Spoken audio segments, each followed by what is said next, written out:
Mm,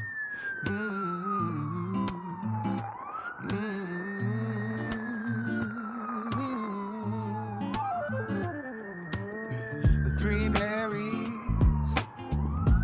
three women walking in the early dawn, carrying spices, the night almost gone. Tears in their eyes, hearts feeling torn. Love for the one the world had scorned. Mary, the mother with a sorrow so deep. Mary Magdalene, who once stayed to weep. Mary of Clopas walking beside, holding their faith.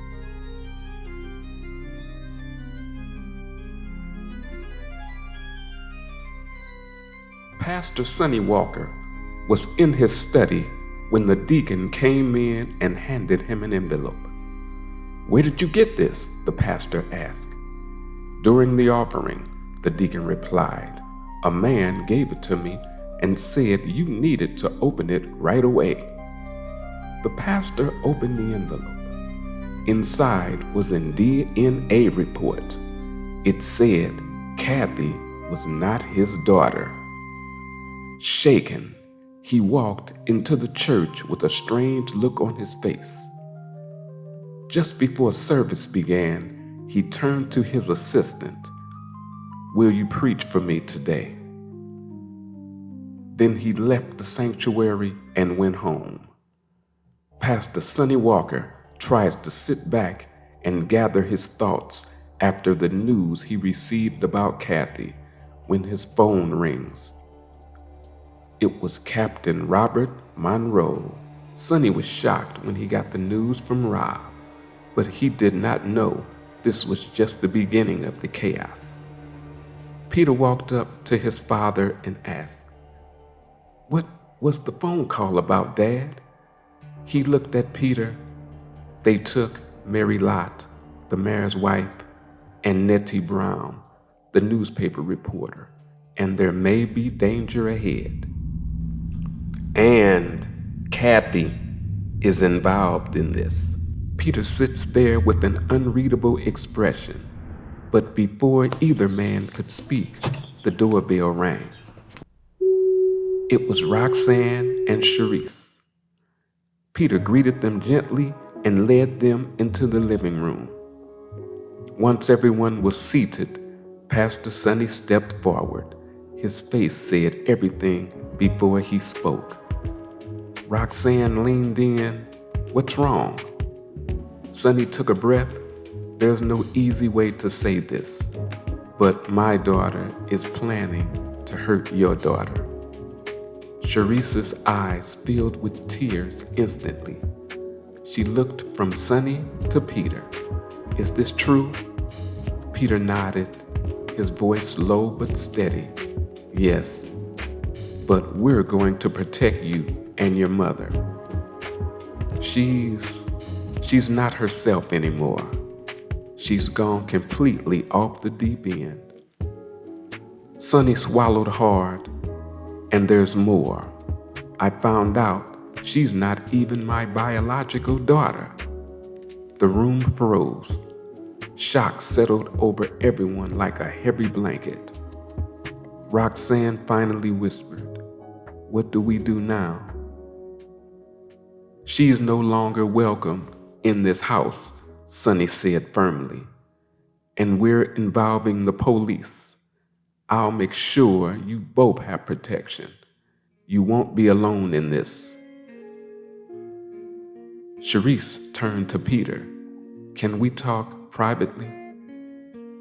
He guided her into the next room. Her head was bowed, her hands trembling.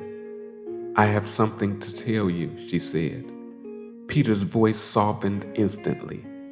"What is it?" "I'm pregnant." He blinked, stunned. "You're what? Did I hear that right?" "Yes," she whispered as tears spilled over. Peter took her hands, grounding her. "I love you, and I'm going to stand right by you. And when all of this is over, I'm going to marry you." I love you too, she let out a shaky breath.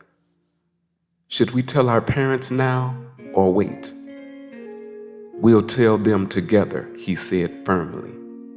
Whatever comes, we'll face it side by side.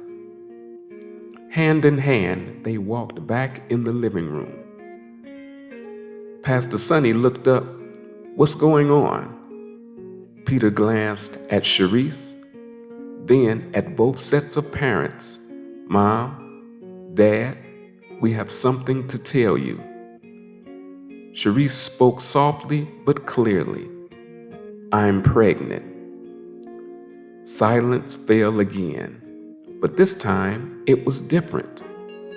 Then both parents wrapped the young couple in a hug. Roxanne laughed through her tears.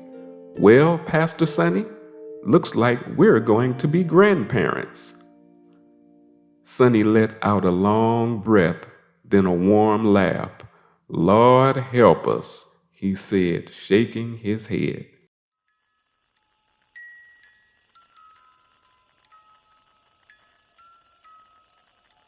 A sudden knock, sharp, deliberate, snapped every head towards the front door. Sharice flinched. Roxanne's hand tightened around hers.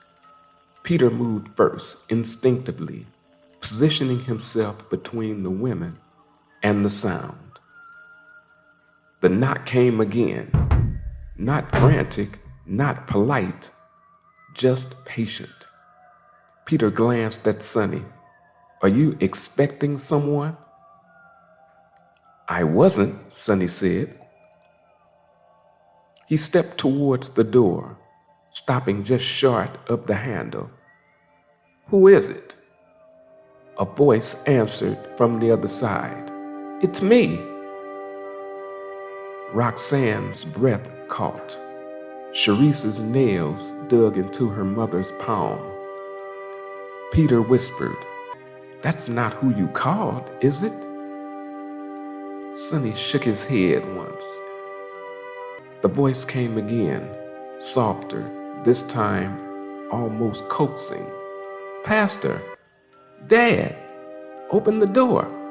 We need to talk. Sharice's eyes filled with fresh tears. Pastor, please don't. I'm not, Sonny said firmly. He turned back to them, his face set with a resolve they hadn't seen in him before. She doesn't get to walk in here anymore, not tonight, not ever again, unless it's with the authorities. The doorknob rattled. Roxanne gasped. Peter stepped forward, ready to intercept. Sonny raised a hand, steadying them. She can't get in. The locks are reinforced. But the rattling stopped, and the silence that followed was somehow worse. A shadow shifted beneath the doorframe, then footsteps, slow, dragging, deliberate, moved away from the porch. Sharice burned her face in her hands. She's not going to stop. Sonny knelt in front of her, his voice low but unwavering. Then neither will we.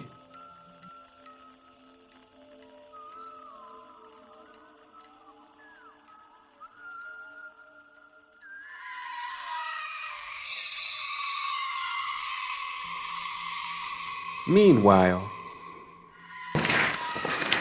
Oh my God! What is happening? Mary Lott and Nettie Brown sit inside the dark, dingy warehouse in the middle of nowhere, awaiting their executioners.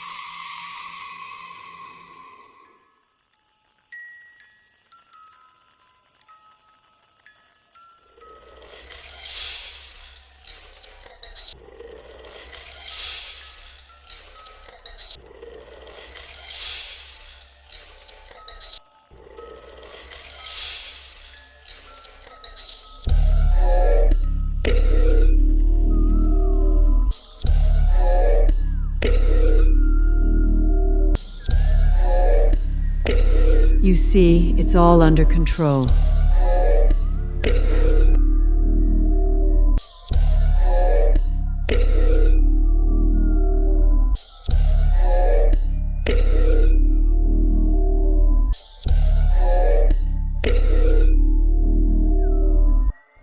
I want to shoot you so bad.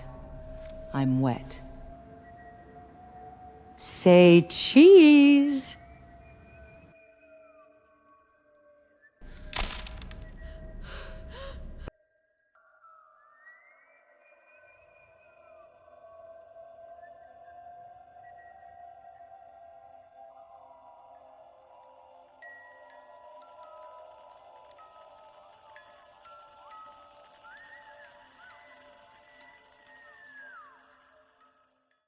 Hit the subscribe button to get all the scandal in Lovely Town.